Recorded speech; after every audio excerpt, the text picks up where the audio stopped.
যেহেতু আমরা আইনের শাসনের প্রতি শ্রদ্ধাশীল, আমরা আশা রাখবো যে বর্তমান অন্তর্বর্তীকালীন সরকার আর একদিনও কালক্ষেপণ না করে অবিলম্বে আদালতের রায় বাস্তবায়ন করার মাধ্যমে তাদের আগামী দিনের এজেন্ডা সেটা জনগণের কাছে ফুটিয়ে তুলে ধরবে।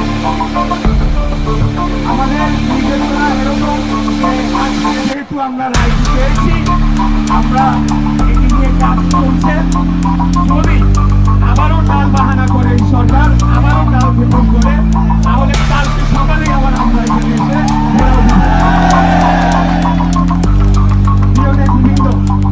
দ্বিতীয় বিষয় হচ্ছে, আপনারা জানেন যে আমাদের এই কর্মসূচিগুলোর ফলে জনভোগ সৃষ্টি হয় এবং জনগণ দুর্ভোগে পড়ে, রাস্তায় ঘন্টার পর ঘন্টা ট্রাফিকে তারা আটকিয়ে থাকে এবং বিভিন্ন সেবা থেকে তারা বঞ্চিত হয়।